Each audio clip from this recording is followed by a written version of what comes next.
آ گیا اللہ کا حکم، فلا تستعجلوا،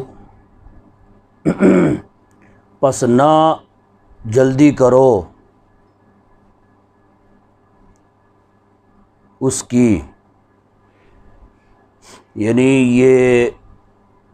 کفار جو ہیں، کفار مکہ کہا کرتے تھے نا رسول اللہ صلی اللہ علیہ وسلم کو کہ جی آپ کہیں اللہ سے کہ یہ اللہ عذاب نازل کرے، پتھر برسائے، جی طوفان آئے ہم پر، پہاڑ اٹھا کے ہم پر پھینکے جائیں، تو ٹھیک ہے آپ کہیں اللہ کو۔ تو وہ اس بارے میں یہ ابتدا ہی اللہ تبارک و تعالیٰ نے اس جملے سے کی۔ اب اللہ تبارک و تعالیٰ کسی کے مطالبے پہ عذاب نازل نہیں فرماتا، ان کا مطالبہ تو بہت پہلے سے تھا نا، یعنی حضور اقدس صلی اللہ علیہ وسلم جب اللہ کے عذاب سے ان کو ڈراتے تو وہ آگے سے مطالبہ کر دیتے، کہتے کہ یعنی کچھ عرصہ تو وہ دیکھتے رہے نا کہ بس یہ ڈراتے ہی رہتے ہیں، عذاب آتا تو ہے کوئی نہیں ہے۔ انہیں اس بات کی خبر نہیں کہ اللہ تبارک و تعالیٰ نے یہ فیصلہ فرما دیا ہے کہ حضور اقدس صلی اللہ علیہ وسلم جب تک اس دنیا میں تشریف فرما ہے، اللہ رب العزت اس طرح اجتماعی عذاب ان پر نازل نہیں فرمائے گا۔ تو لیکن پھر بھی وہ مطالبہ کیا کرتے، اب فرداً فرداً ان کو ڈرانے کے لیے کوئی نہ کوئی عذاب اللہ تبارک و تعالی نازل فرما دیتا تھا۔ اس طرح مطالبے پہ اگر اللہ رب العزت عذاب نازل فرمائے تو پھر تو کوئی کافر بھی دنیا میں نہ بچے، سارے کے سارے ہلاک کر دیے جائیں۔ تو پھر حق و باطل کا وہ مارکا اور حق و باطل والا معاملہ جو ہے وہ دنیا میں باقی نہیں رہتا۔ ہر کوئی پھر یہی سمجھے کہ وہ کافر تھے اس وجہ سے ان پر عذاب آ گیا، تو اس کا مطلب ہے کہ یہ مسلمان جو ہے نا بس یہی حق پہ ہیں، تو پھر نہ چاہتے ہوئے بھی ہر کوئی پھر ایمان قبول کرے اور اسلام جو ہے نا وہ لائے۔ لیکن اللہ تبارک و تعالیٰ دیکھنا یہ چاہتا ہے کہ بغیر عذاب کے، بغیر کسی نشانی کے دیکھے کہ بھی لوگ ایمان قبول کرتے ہیں یا نہیں کرتے۔ اصل قابل قبول ایمان ہوتا بھی اسی کا ہی ہے نا جو بغیر کسی نشانی کے دیکھے ایمان قبول کرے۔ تو فرمایا اتا امر اللہ فلا تستعجلوا، آ گیا اللہ کا حکم، یعنی اس سے مراد یہ ہے کہ کبھی کبھار دنیا میں بھی کفار پر عذاب جو ہے وہ آتا رہے گا، لیکن دنیا سے چلے جانے کے بعد پھر ان پر عذاب ہی عذاب ہے۔ اب وہ یہ نہ سمجھیں کہ ہم مطالبہ کرتے ہیں تو ہمارے مطالبے پر عذاب تو آتا کوئی نہیں ہے۔ فرما دیا اتا امر اللہ، اللہ کا حکم آ گیا ہے، وہ چاہے دنیا میں عذاب کی صورت میں ہو یا آخرت میں عذاب کی صورت میں ہو۔ فلا تستعجلوا، فراب کا مطالبہ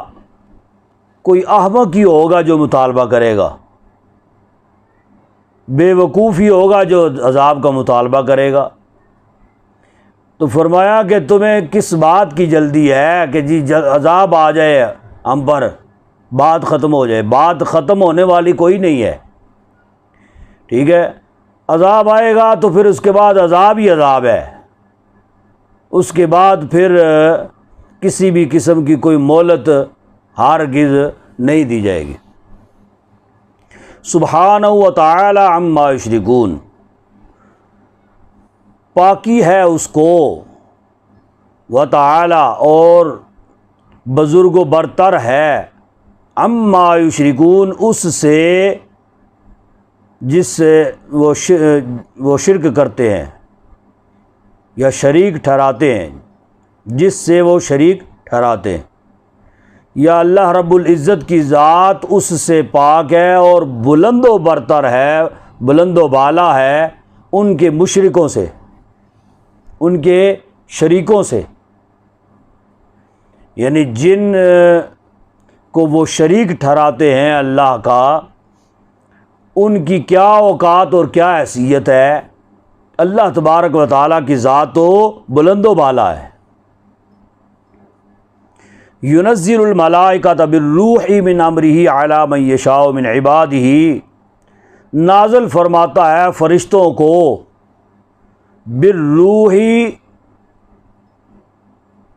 جان، نفع والی جان کے ساتھ، من امرہ اپنے حکم سے۔ اس روح سے مراد یہ نفع والی جان، نفع دینے والی۔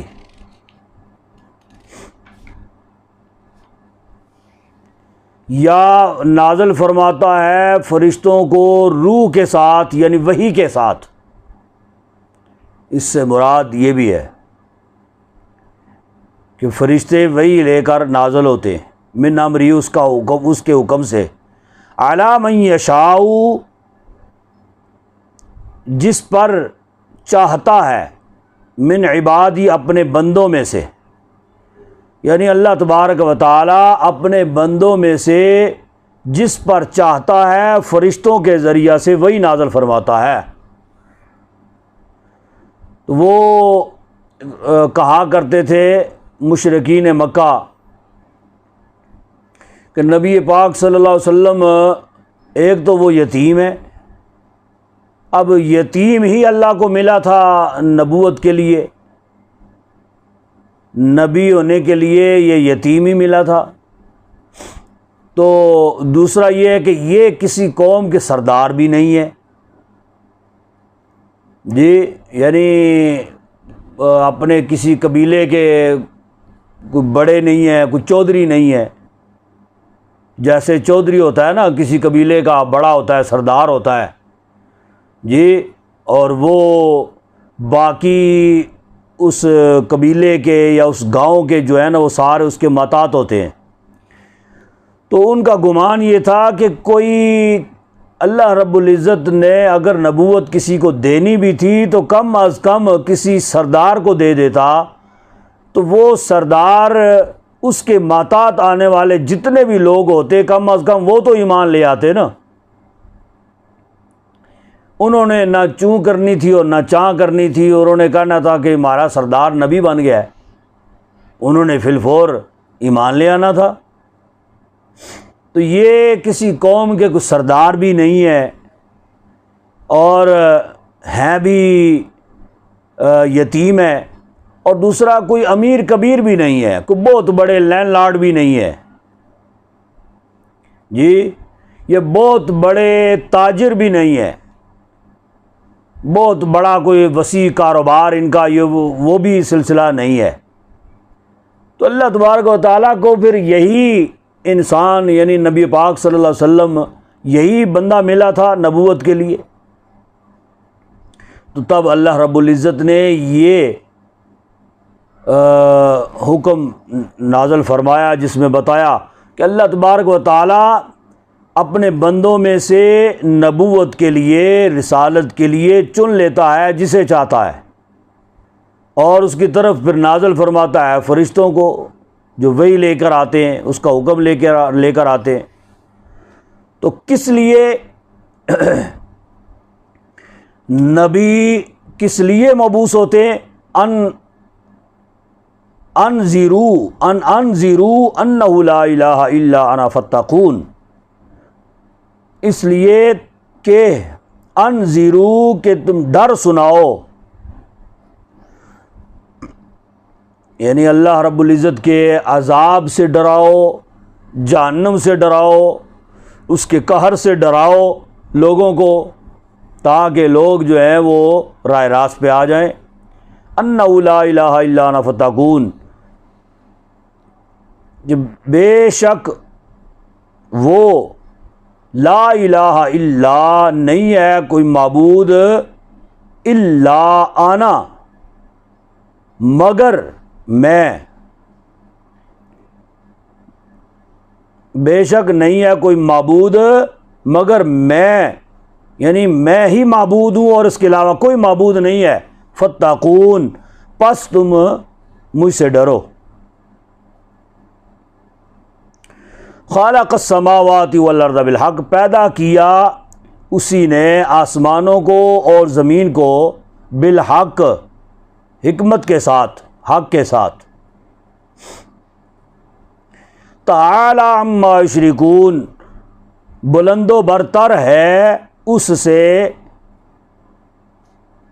جس کو یہ شریک ٹھہراتے ہیں۔ خالق الانسان من نطفۃ فاذا هو خصیم مبین، اب اللہ تبارک و تعالی یہ سارے خطابات ان مشرکوں کو ہی ہو رہے ہیں نا، تو فرمایا کہ تمہاری اوقات اور تمہاری حیثیت تو یہ ہے کہ پیدا کیا انسان کو من نطفہ، یعنی ایک ناپاک قطرے سے، جی ایک ناپاک قطرے سے، نطفہ سے اللہ تبارک و تعالیٰ نے پیدا کیا۔ فَإِذَا هُوَ خَصِيمٌ مُبِينٌ، پس جبھی وہ یا تب ہی وہ خصیم مبین، دور کے جھگڑالو ہیں یا کھلم کھلا جھگڑالو ہیں۔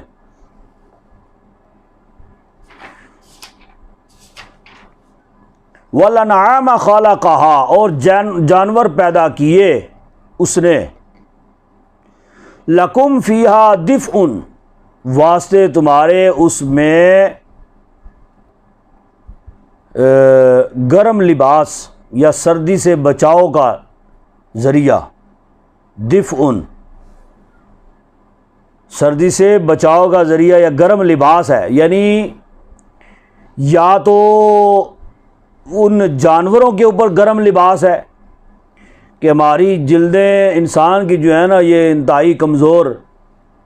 نہ یہ گرمی کی حدت برداشت کر سکتی ہیں اور نہ سردی کی شدت برداشت کر سکتی ہیں۔ جی ہم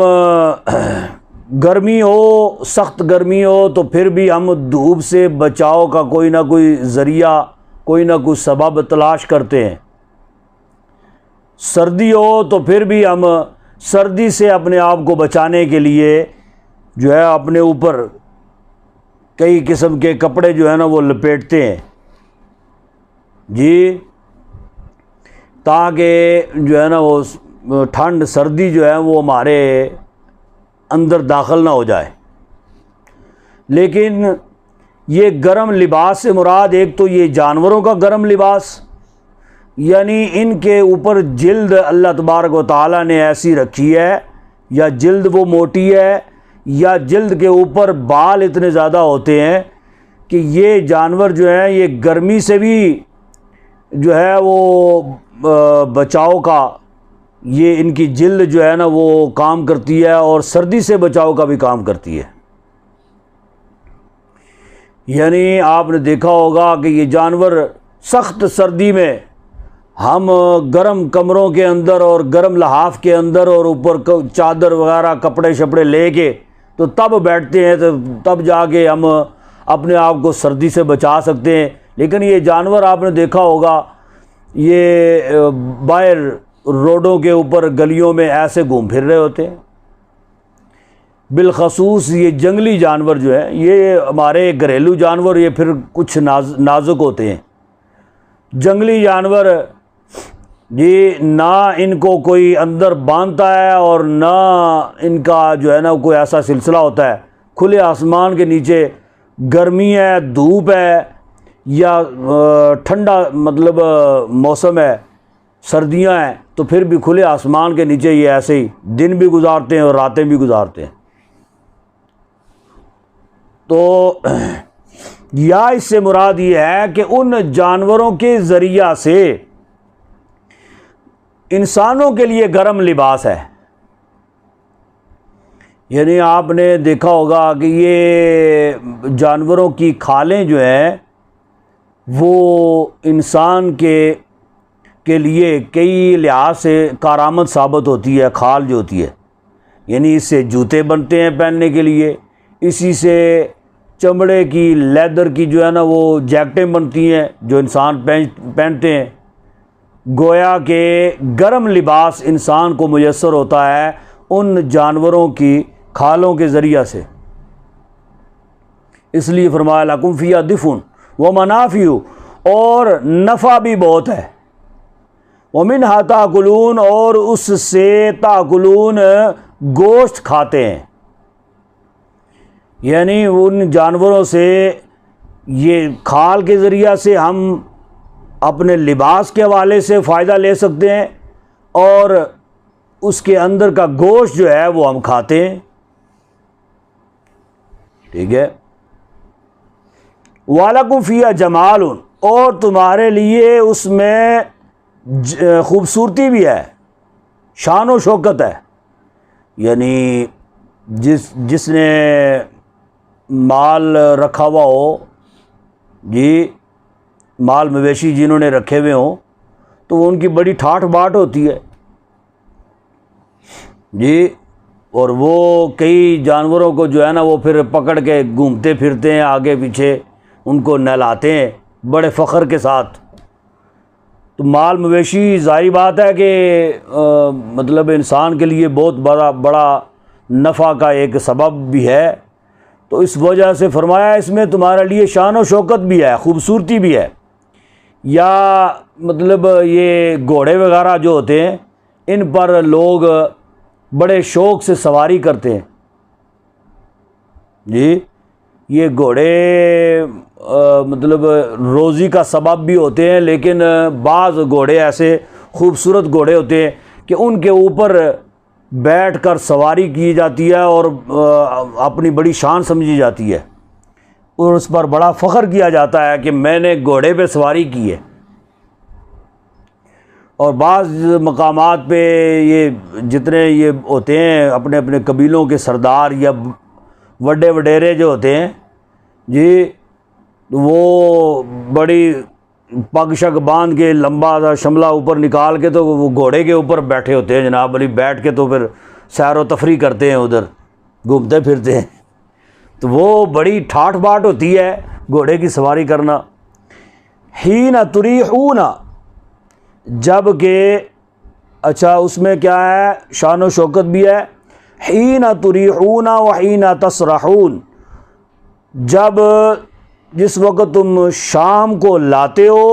وحین تسرحون، اور جب صبح کو تم چراتے ہو۔ ٹھیک ہے، یعنی آپ نے دیکھا ہوگا کہ صبح کو لوگ اپنے مال مویشیوں کو بعض وہ نکال دیتے ہیں اپنے گھروں سے، بالخصوص یہ پہاڑوں کے رہنے والے لوگ جو ہوتے ہیں صبح کو اپنے مال مویشی کو نکال دیتے ہیں، شام کو مال مویشی وہ اتنے سمجھدار ہوتے ہیں، انہیں پتہ ہوتا ہے کہ ہمارے گھر کا راستہ جو ہے وہ کون سا ہے جی، تو اپنے باقی مال مویشی جو ان کے گھر والے ہوتے ہیں، گھر کے جو ہوتے ہیں ان کے ساتھ شامل ہو کے وہ پھر شام کو اپنے ٹائم کے مطابق گھر واپس بھی آ جاتے ہیں۔ تو یہ فرمایا کہ اس میں بڑی پھر فرق ہوتی ہے انسان کو کہ جب صبح کو وہ نکالے اور وہ اپنا کھانا پینا پیٹ بھر کے شام تک اپنا وہ مکمل کر کے اپنی غذا جو ہے شام کو پھر وہ مال مویشی گھر کو واپس آ جائیں، تو وہ اس انسان کے لیے مالک کے لیے بڑی فرحت کا اور خوشی کا سبب ہوتا ہے۔ وَتَحْمِلُ أَثْقَالَكُمْ، کچھ جانور اٹھاتے ہیں، تحملو اٹھانا، یعنی کچھ جانور اٹھاتے ہیں، اثقالکم تمہارا بوجھ، ٹھیک ہے، بعض جانور جو ہیں یہ کچھ جانور یعنی بھینس، بکریاں، یہ گائے وغیرہ، یہ تو چلے ہوتے ہیں اپنا دودھ وغیرہ لینے کا سبب ہوتے ہیں، ان سے مطلب دودھ بندہ دھوتا ہے اور پھر آگے بیچتا بھی ہے اور اپنے گھر کے استعمال کے لیے بھی رکھتا ہے۔ لیکن بعض جانور جو ہیں جیسے گھوڑے ہو گئے، خچر ہو گئے، یہ گدھے ہو گئے، جی یہ یعنی سامان ادھر ادھر لانے لے جانے کے لیے، سامان ایک طرف سے دوسری طرف پہنچانے کے لیے یہ اس چیز کا بھی سبب ہوتے ہیں۔ اس لیے فرمایا وَتَحْمِلُ أَثْقَالَكُمْ، اٹھاتے ہیں اثقالکم تمہارا بوجھ، اِلَىٰ بَلَدٍ شہر کی طرف، لم تکونوا بالغیہ کہ نہ تھے تم پہنچنے والے، بالغی ہی اس مقام تک، اس شہر تک، یعنی تم جو ہے وہ وزن اتنا زیادہ تھا کہ خود تم اٹھا کے ہو سکتا ہے کہ اس شہر تک نہ پہنچ سکو، تو تمہارے لیے یہ جانور جو ہے یہ سامان وہاں تک پہنچانے کا بھی ذریعہ ہے۔ اور کئی آج کل تو آپ کو پتہ ہے کہ جناب جدید مشینری کا دور ہے نا، اس سے پہلے یہ جانور جو ہے نا یہی سامان ادھر ادھر لانے اور لے جانے کا سبب اور ذریعہ ہوا کرتے تھے۔ اور آج کل بھی کئی مقامات ایسے ہیں، یعنی بشمول یہ شہروں میں چھوٹی چھوٹی گلیاں ہوتی ہیں اور وہاں پہ یہ گاڑیاں، ٹریکٹر ٹرالی وغیرہ یہ جا نہیں سکتے، تو پھر آج بھی گھوڑوں کے اوپر اور خچروں کے اوپر سامان جو ہے یہ ادھر ادھر لانے لے جانے کا جو ہے نا وہ ذریعہ ہیں، جی۔ اور میں نے مطلب کئی بار ایسے دیکھنے میں آتا ہے، یہ گدھے جو ہیں ان کے اوپر اینٹیں اور ریت، سیمٹ، یعنی جس نے کوئی مکان وغیرہ کو تعمیر کرنا ہو تو وہاں پہ چھوٹی چھوٹی گلیاں ہیں تو رکشہ بھی نہیں جا سکتا، تو وہ ان گدھوں کے اوپر جو ہے نا وہ لاد کے تو آگے پہنچاتے ہیں سامان۔ تو اس لیے فرمایا کہ یہ تمہارا سامان اٹھانے کا بھی ذریعہ ہے، الا بشق الانفس، مگر یہ مشقت ہے جان کی، یعنی تمہارے لیے سامان اٹھا کے ادھر ادھر لانے لے جانے میں جو ہے نا یہ بہت زیادہ مشقت کا ذریعہ ہے، لیکن یہ جانور جو ہیں یہ ہم نے تمہیں عطا کیے محض اس وجہ سے کہ تم مشقت میں نہ پڑو۔ ان ربکم لرؤوف الرحیم، بے شک تمہارا رب البتہ بہت مہربان رحم والا ہے۔ والخیل والبغال والحمیر، اور گھوڑے اور خچر اور گدھے، لترکبوہا، تاکہ سواری کرو تم ان پر، وزینہ، اور زیب و زینت کے لیے۔ وہ جو پہلے میں نے بات کی نا، یعنی یہ گھوڑے، خچر اور گدھے یہ سامان وغیرہ کے لیے، بوجھ اٹھانے کے لیے بھی استعمال بے شک ہوتے ہیں، لیکن سواری کے لیے بھی استعمال ہوتے ہیں، لترکبوہا، سواری کے لیے بھی استعمال ہوتے ہیں، لیکن فرمایا کہ تمہاری زینت بھی ہے، یعنی ان کے اوپر سواری کر کے تم شان و شوکت محسوس کرتے ہو۔ وَيَخْلُقُ مَا لَا تَعْلَمُونَ، اور پیدا کرتا ہے مَا لَا تَعْلَمُونَ، جو تم نہیں جانتے، یعنی اللہ تبارک و تعالیٰ کی ہی پیدا کردہ یہ ساری چیزیں ہیں، اور اللہ اس مخلوق کو بھی پیدا کرتا ہے جو تمہارے وہم و گمان میں بھی نہیں ہے، تمہارے علم میں ہے ہی نہیں ہے، تم جانتے ہی نہیں ہو، ایسی مخلوق دنیا میں پائی جاتی ہے، اللہ ان کو بھی پیدا کرتا ہے۔ وَعَلَى اللَّهِ قَصْدُ السَّبِيلِ وَمِنْهَا جَائِرٌ،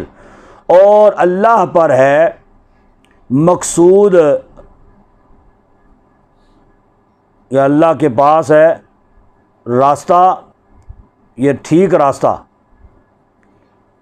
وَمِنْهَا جَائِرٌ، اور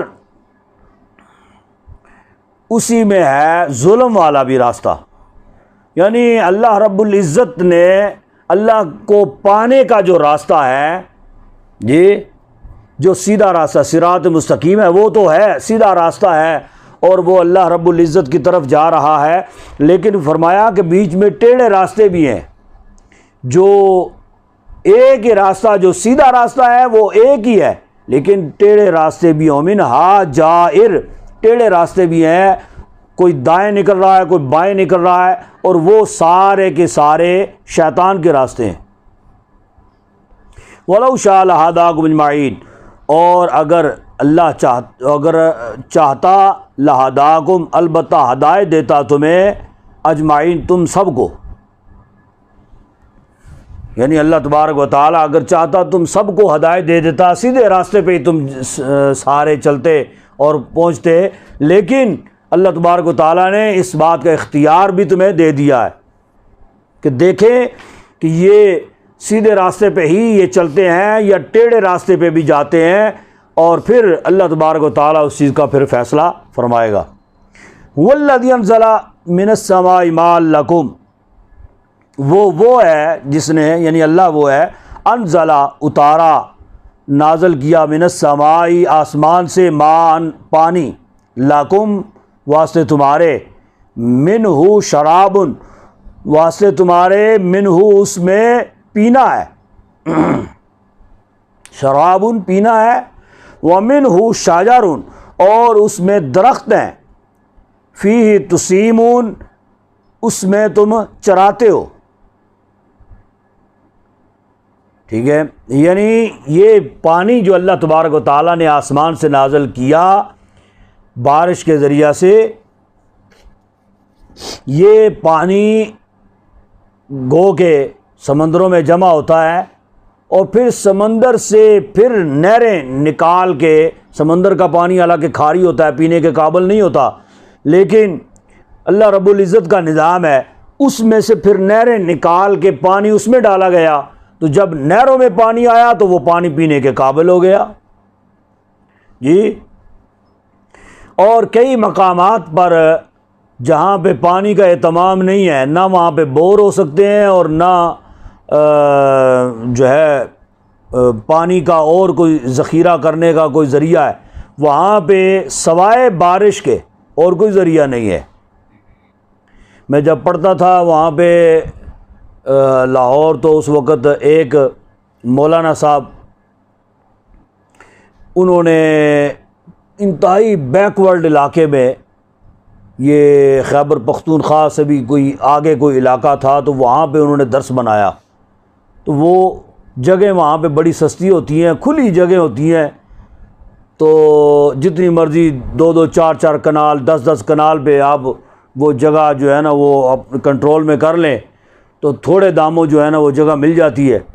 لیکن نہ وہاں پہ ریگستان ہی ریگستان ہے، کچھ بھی نہیں ہے، نہ وہاں پہ بور ہو سکتا ہے، نہ وہاں پہ بجلی پہنچی ہے۔ تو وہ بتا رہے تھے کہ جی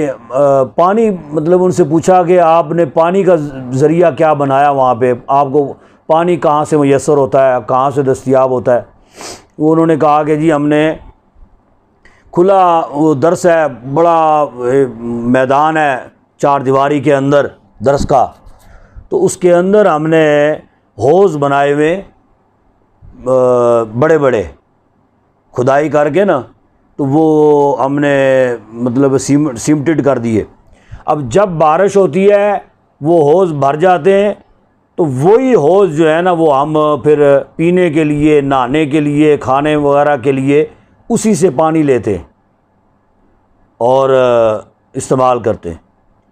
تو وہ ان کے ہاں پھر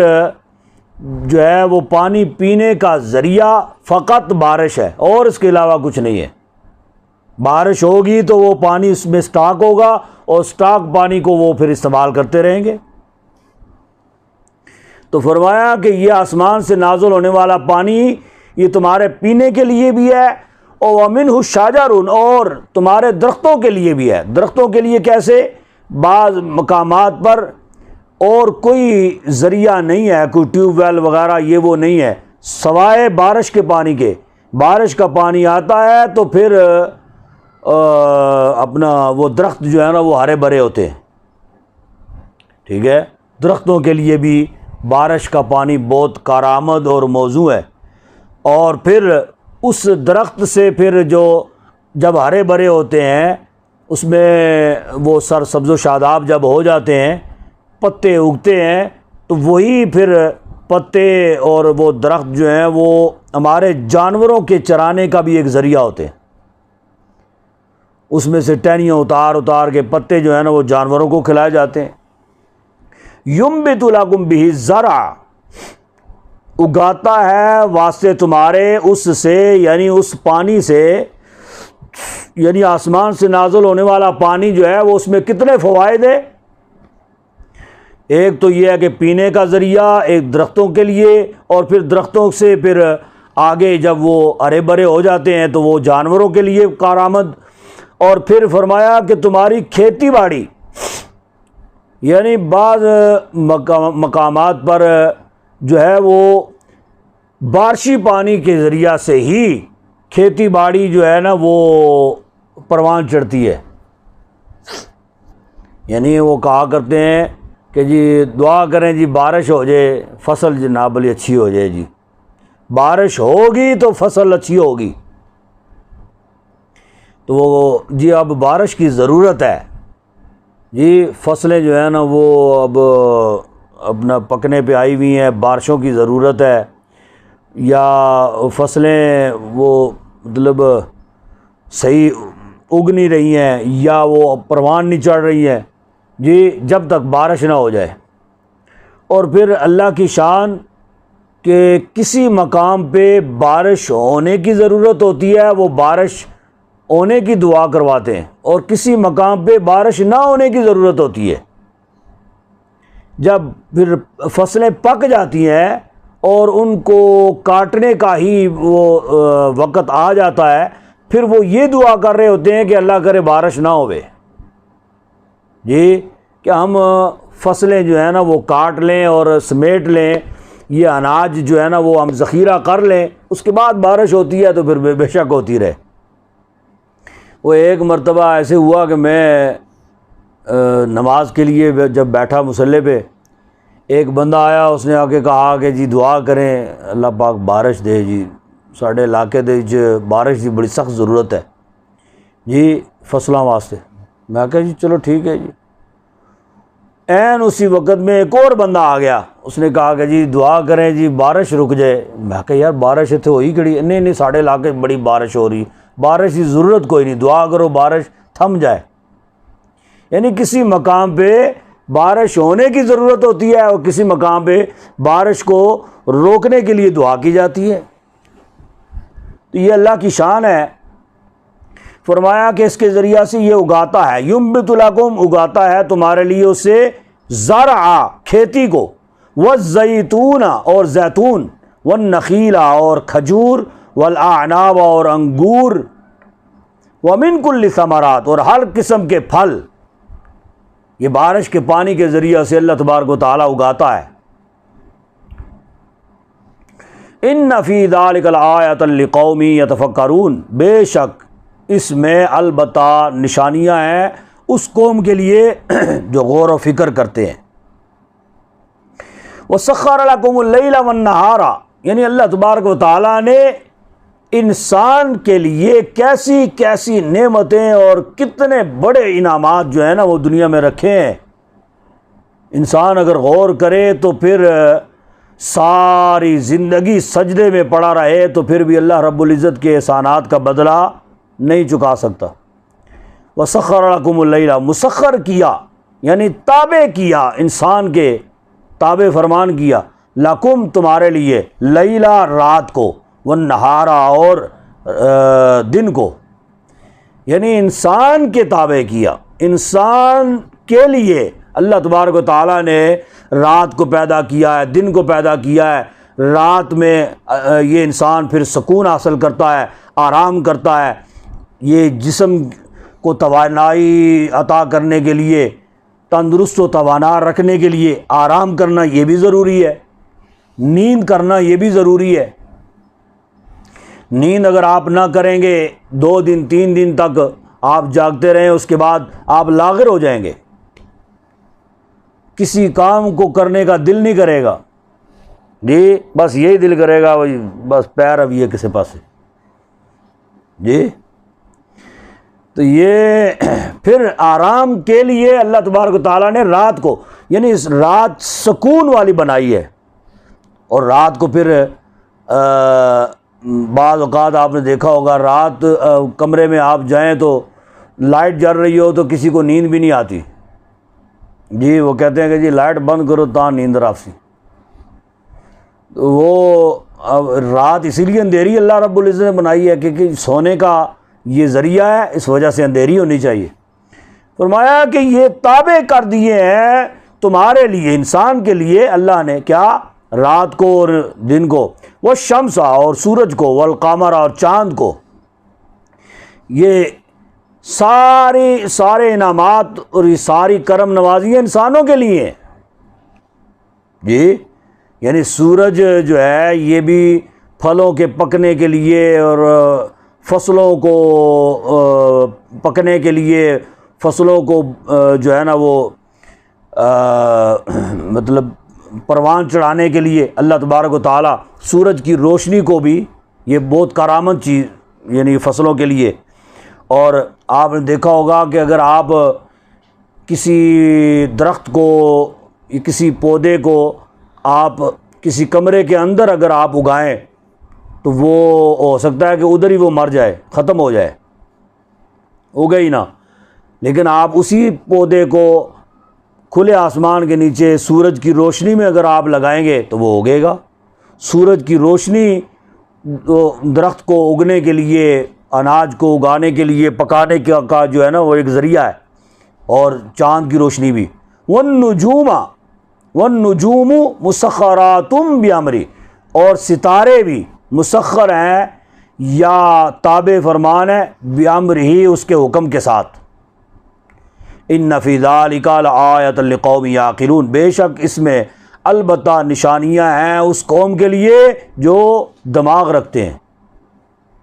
عقل والے ہیں۔ وما ذرأ لکم فی الارض مختلف الوانہ، اور وہ جو اگایا، زارع جو اگایا، لکم تمہارے لیے، فی الارض زمین میں، مختلفاً مختلف قسم کا، یعنی قسم قسم کے، الوانہ رنگ ہیں اس کے جی۔ یعنی کوئی بھی یہ پھل ہیں، فروٹ ہیں، ان کے ہر قسم کے الگ الگ رنگ ہیں، مختلف رنگوں کے ہر قسم کے فروٹ پھل جو ہیں یہ اللہ تبارک و تعالیٰ نے اگائے۔ ان فی ذلک لآیۃ لقوم یذکرون، بے شک اس میں البتہ نشانیاں ہیں اس قوم کے لیے جو ذکر کرتے ہیں۔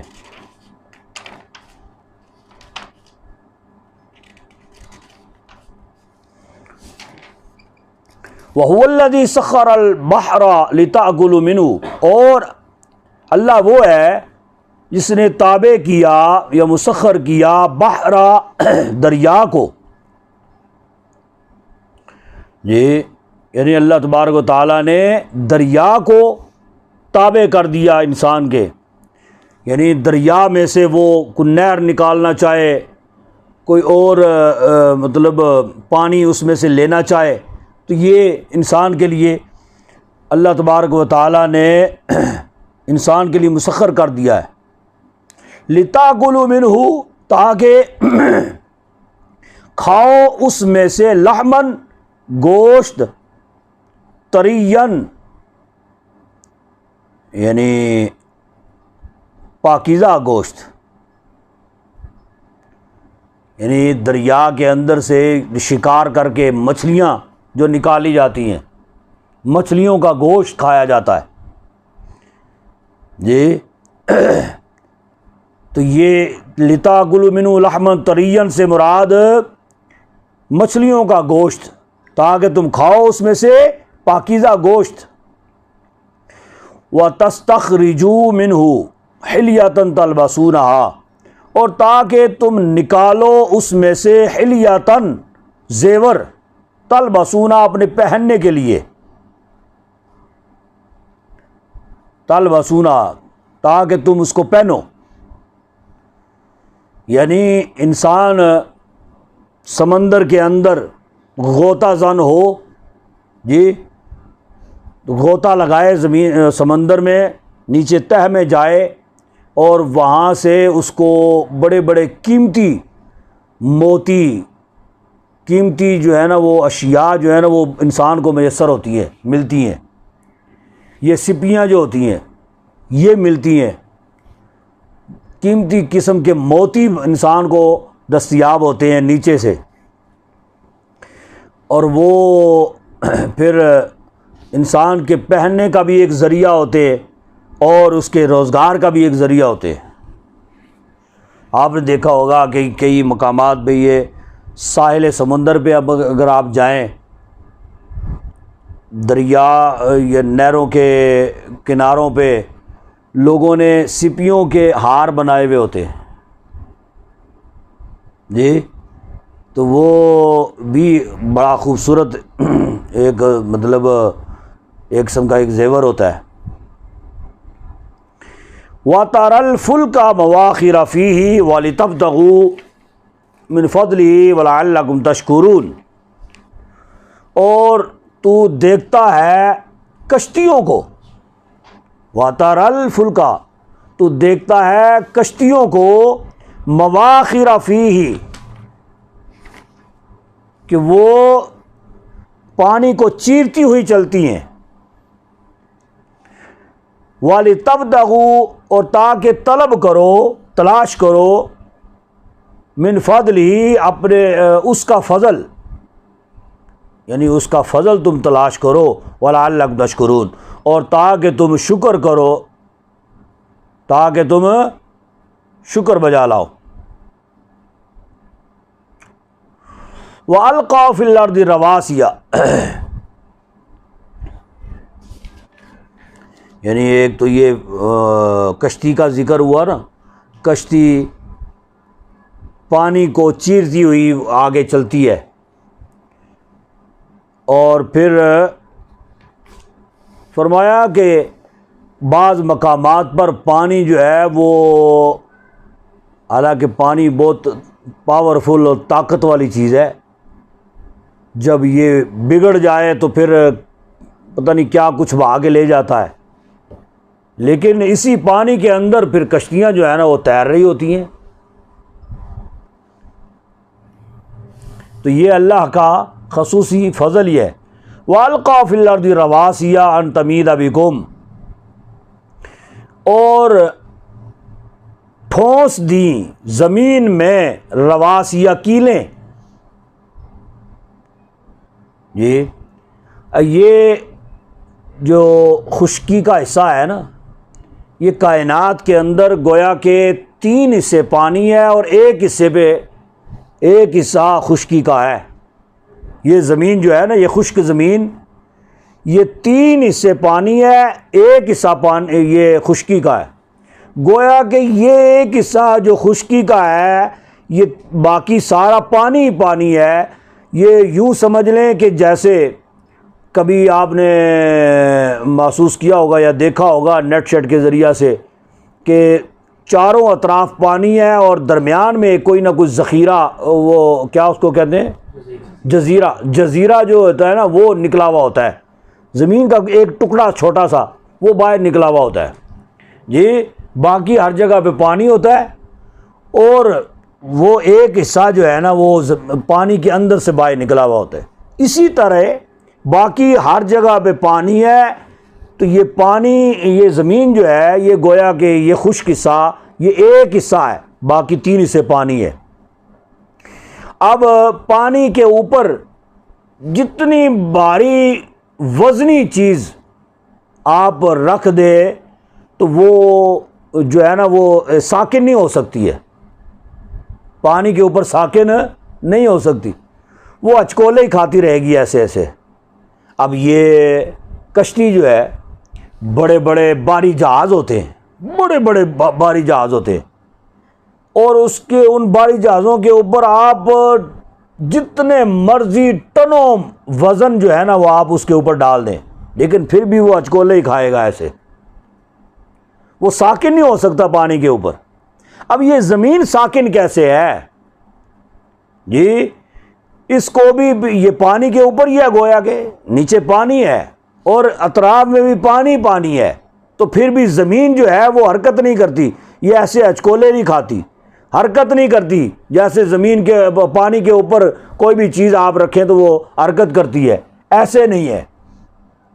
تو یہ اس کی وجہ کیا ہے؟ فرمایا کہ وَأَلْقَىٰ فِي الْأَرْضِ رَوَاسِيَ، اللہ تبارک و تعالیٰ نے اس زمین کے اوپر، اب یہ عام کیلیں جو ہے نا وہ تو نہیں نا ٹھوسی جا سکتی جی، اور نہ زمین ان کیلوں سے مضبوط ہو سکتی ہے، تو یہ فرمایا کہ کیلیں ٹھونک کے اللہ تبارک و تعالیٰ نے اس کو مضبوط کر دیا ہے زمین کو۔ اور یہ کیلیں کون سی ہیں؟ یہ پہاڑ جو ہیں، یہ گویا کہ پہاڑ اس زمین کے لیے کیلوں کا کام کر رہے ہیں۔ تو اس کے اطراف میں اللہ رب العزت نے پہاڑی سلسلہ قائم کر کے اس کے اوپر وزن جو ہے نا وہ ایسا رکھ دیا ہے کہ اب یہ زمین پانی کے اوپر ایسے اچکولے نہیں کھائے گی۔ ان تمید بکم، کہ کہیں حرکت کر جائے، بکم تمہارے ساتھ، یعنی انسان اس کے اوپر ہیں تو یہ جو ہے نا وہ ایسے حرکت نہ کرنا شروع کر دے، اس وجہ سے اللہ تبارک و تعالیٰ نے کیا کیا ہے؟ کیلیں ٹھونک دی ہیں۔ وَأَنْہَارًا، اور نہریں، وَسُبُلًا، اور راستے بنائے، لَعَلَّكُمْ تَهْتَدُونَ، تاکہ تم ہدایت پاؤ۔ وعلامات، اور نشانیاں ہیں، بہت سی نشانیاں۔ اب پیچھے نشانیاں اللہ تبارک و تعالیٰ نے کئی ذکر بھی فرمائی، اور فرمایا کہ اس کے علاوہ بھی بے شمار نشانیاں ہیں۔ وبالنجم ہم یہتدون، اور ستاروں کے ساتھ ہم یہتدون، وہ ہدایت پاتے رہیں گے۔ کئی لوگ جو ہے نا وہ ستاروں کا جو علم جانتے ہوتے ہیں نا، وہ ستاروں کو دیکھ کے انہیں پتہ ہوتا ہے کہ یہ ستارہ کون سا ہے، یہ کون سا ہے، یہ کون سا ہے جی، یہ شہاب ثاقب ہے، یہ فلاں ہے، یہ فلاں ہے، اور انہیں اس بات کا پھر وہ علم ہوتا ہے، وہ مطلب علم نجوم وہ جانتے ہوتے ہیں نا، علم نجوم وہ باقاعدہ یہ علم ہے، تو وہ علم نجوم حاصل کرنے والے، جاننے والے جو ہیں نا، وہ ستاروں کے ذریعہ سے وہ پھر بعد کے حالات و واقعات وہ جان لیتے ہیں۔ افمن یخلق کمن لا یخلق، تو کیا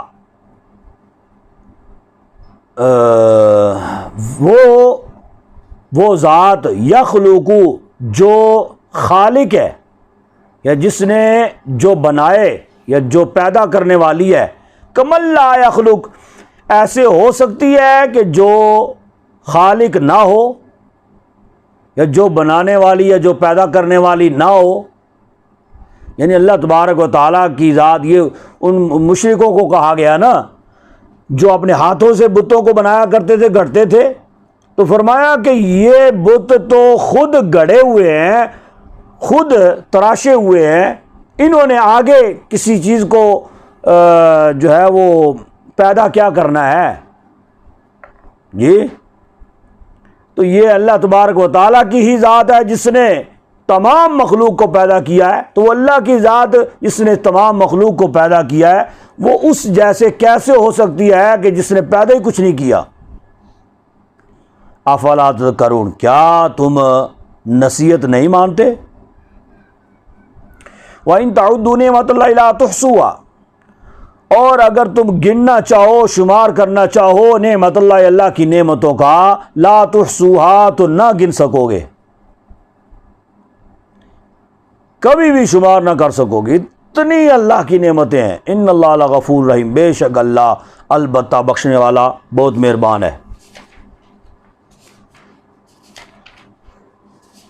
واللہ یعلم ما تسرون وما تعلنون، اور اللہ جانتا ہے جو تم چھپاتے ہو، وما تعلنون، اور جو تم ظاہر کرتے ہو. والذین یدعون من دون اللہ،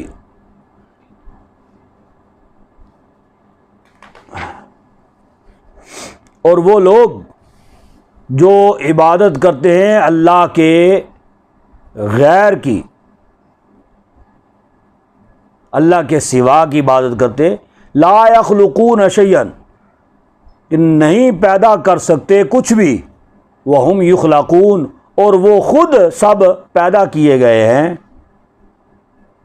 جی وہ بت انہوں نے آگے کیا پیدا کرنا ہے، وہ خود پیدا کیے ہوئے ہیں، خود گڑھے ہوئے ہیں. اموات غیر احیاء، مردے ہیں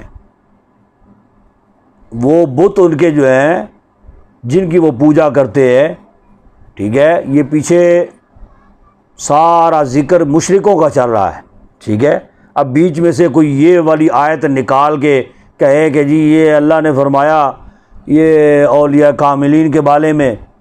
جی جو تم جاتے ہو مزاروں پہ، اموات غیر احیاء، وہ تو مردے ہیں،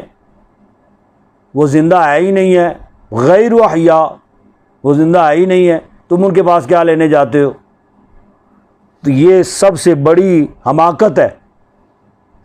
کہ اس لیے کہ پیچھے سارا ذکر جو ہے یہ مشرکوں کا چل رہا ہے. ٹھیک ہے، بتوں کے حوالے سے اللہ تبارک و تعالیٰ نے یہ آیت نازل فرمائی ہے، اموات غیر احیاء، وہ مردے ہیں، نہیں ہیں وہ زندہ. وما یشعرون ایان یبعثون، نہیں وہ شعور رکھتے ایان یبعثون، کہ کب قیامت میں اٹھائے جائیں گے. یبعثون یعنی انہیں اتنی بھی خبر نہیں ہے، اتنا بھی شعور نہیں ہے کہ کب قیامت قائم ہوگی، کب وہ اٹھائے جائیں گے. الہکم الہ واحد، اگلا چھوٹا سا رکوع ہے وہ بھی کرنا ہے ساتھ. الہکم الہ واحد، تمہارا معبود ایک ہی معبود ہے. ٹھیک ہے، وہ ذکر ہو رہا ہے نا وہ شرک کا، تو اللہ تبارک و تعالیٰ اب اپنی وحدانیت کا اظہار فرما رہا ہے. فالذین لا یؤمنون بالآخرۃ، پس وہ لوگ جو نہیں ایمان لاتے آخرت پر، قلوبہم منکرات، ان کے دل انکار کرنے والے ہیں یا منکر ہیں، وہم مستکبرون، اور وہ غرور و تکبر کرنے والے ہیں. لا جرم ان اللہ یعلم ما یسرون وما یعلنون، نہیں شک اس میں، لا جرم اس میں کوئی شک نہیں ہے، ان اللہ بے شک اللہ یعلم جانتا ہے، ما یسرون وما یعلنون جو وہ چھپاتے ہیں اور جو وہ ظاہر کرتے ہیں. انہ لا یحب المستکبرین، بے شک وہ نہیں پسند کرتا غرور کرنے والوں کو، تکبر کرنے والوں کو اللہ پسند نہیں فرماتا.